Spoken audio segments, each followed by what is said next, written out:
नवाज शरीफ गोली देने में कामयाब रहे, जिसका इमरान खान को बड़ा दुख है। शहबाज शरीफ को रोक लिया गया, नाम ईसीएल में शामिल है। शेख रशीद कहते हैं हुकूमत को कोई खतरा नहीं, आसानी से बजट मंजूर करा लेंगे। जहांगीर तरीन ग्रुप भी वोट देगा। ऑपोजिशन नाअहल, नालायक और निकम्मी है, आपस में ही जूतों में दाल बांट रहे हैं। दीगर ममालिक के निस्बत पाकिस्तान में वैक्सीनेशन का अमल बेहतर है, लोगों में रुझान पैदा हो रहा है। पहले लोग वैक्सीनेशन के खिलाफ थे।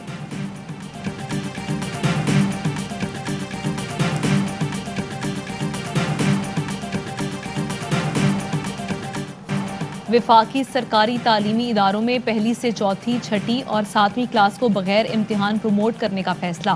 5वीं और 8वीं जमात के इम्तिहानात लिए जाएंगे। वजारत तालीम ने मंजूरी दे दी। पीर से 5% से जायद शरह वाले इलाकों के अलावा दीगर तमाम शहरों में तालीमी इदारे खोल दिए जाएंगे। सिंध के तालीमी इदारे कब खुलेंगे, फैसला ना हो सका।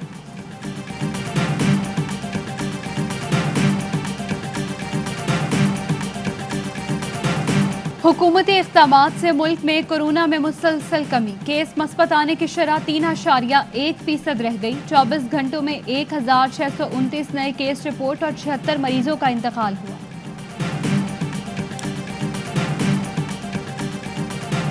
ये जो अफवाहें उठती हैं, इनको खुदारा कान धरे ना। सारी दुनिया में वैक्सीन लग रही है। अगर इन वैक्सीन का नुकसान होता तो बाकी दुनिया भी ना लगाती। चिप डाल दिया है, हर बंदा जो है 2 साल बाद मर जाएगा जिसने ये वैक्सीन लगवाई है। हम सब ने वैक्सीन लगवाई। खुदारा वैक्सीन लगवाएं, अफवाहों पर ना जाएं। पूरी दुनिया वैक्सीन लगवा रही है, कोई नुकसान नहीं। वजीर सेहत पंजाब यास्मिन राशिद कहती हैं सख्ती की वजह से कोरोना केसेस में कमी आई। SOPs पर अमल करेंगे तो इन्फेक्टिविटी रेट में कमी आएगी। कम से कम 50% आबादी की वैक्सीन पर हालात बेहतर होना शुरू होंगे। अगले माह तक यौमिया वैक्सीनेशन 4 लाख तक ले जाएंगे। सारे सरकारी मुलाजमीन जून के महीने में उसकी वैक्सीनेशन नहीं होगी तो हम उसकी तनख्वाह रोकेंगे। प्राइवेट सेक्टर में भी कि वो भी इस तरीके के कुछ स्टेप्स लें। इसलिए इंशाल्लाह ताला हम ओपनिंग अप की तरफ जा रहे हैं। हम बंदिशें खोलने की तरफ जा रहे हैं। टास्क फोर्स इजलास में हम फैसले करेंगे। अवाम ताउन करें, जो सरकारी मुलाजिम वैक्सीन नहीं लगवाएगा उसकी तनख्वाह रोक लेंगे।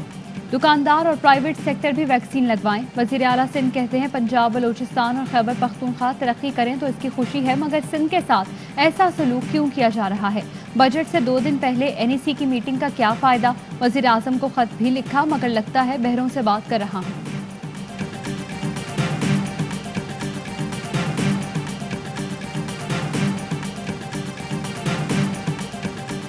हुकूमत महंगाई का इल्ज़ाम IMF पर लगाकर नाअहली पर पर्दा नहीं डाल सकती। हुकूमत ने सख्त शराइत पर मुआहदा करके कौम की खुददारी को दाव पर लगा दिया।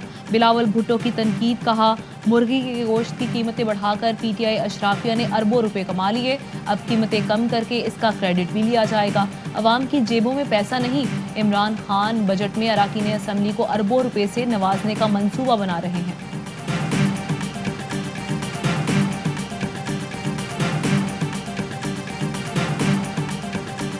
वो घी जो हम बाहर से इंपोर्ट करते हैं, किस तरह उसका इम्पैक्ट जो है वो इंटरनेशनली यहाँ पर नहीं आएगा। ये लोगों में अफरा तफरी फैलाने की क्यों कोशिश करते हैं। अभी पर्ची चेयरमैन आ जाता है, इसको ना इकॉनमी की अलिफ बे का पता है, नाच ना जाने आंगन टेढ़ा, और कभी जो है वो TMLN की GG ब्रिगेड आकर हमें लेक्चर देना शुरू कर देती है। बिलावल भुट्टो पर्ची पर चेयरमैन बने, उनके वज़रा भी पर्ची पर फिगर लिखकर दे देते हैं। फरूख हबीब कहते हैं आलमी सतह पर खाने पीने की अशिया की कीमतों में 40% इजाफा हुआ। घी और तेल की कीमतें 124 और चीनी की 51% बढ़ी। ऑपोजिशन को चाहिए सच बोलें, मगर ये लोगों में अफरा तफरी फैलाते हैं। नून लीग ने बिजली के इतने सिस्टम लगाए जितनी हमारी कैपेसिटी नहीं। कैपेसिटी पेमेंट बढ़कर 860 अरब हो गई। 2023 में 1455 अरब रुपए कौम को अदा करना पड़ेंगे।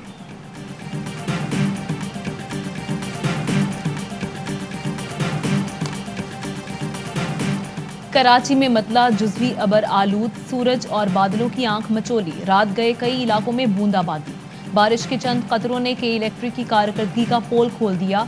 मुख्तलिफ इलाकों में बिजली गायब हो गई। हैदराबाद, सखर, कंदकोट, घोटकी, शिकारपुर और जैकबाबाद समेत कई शहरों में तेज बारिश।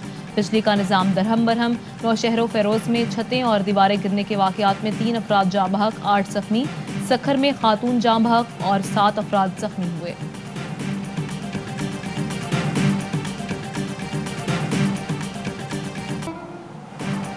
गुजरांवाला का कासिम पोलियो के बाइस एक टांग से माजूरी के बावजूद हिम्मत और हौसले की मिसाल। दुकानों पर शॉपिंग बैग और डिस्पोजेबल ग्लास बेचकर अपने बच्चों के लिए रिज़्क़े हलाल कमाता है। अपने बच्चों को पोलियो के कतरे लाजमी पिलाएं ताकि वो मुस्तकिल माजूरी से महफूज रह सकें। कासिम की आवाम से appeal. For a perfect family life, जहां हकीकत भी एक ख्वाब लगे, ऐसे हर ख्वाब को ताबीर मिले ARY लगूना DHA सिटी कराची में, क्योंकि आने वाले दौर में ये है कराची। और ARY लागूना DHA सिटी कराची के सार्फिन के लिए खुशखबरी। पाकिस्तान के जदीद और मुनफरिद रियल एस्टेट मंसूबे की बैलेटिंग का आगाज 9 जून से होगा।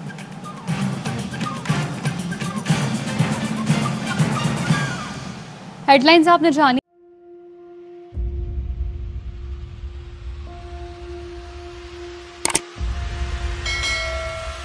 अस्सलाम वालेकुम नाज़रीन, आप देख रहे हैं प्रोग्राम काशिफ अब्बासी के साथ। आज वेलकम बैक नाज़रीन।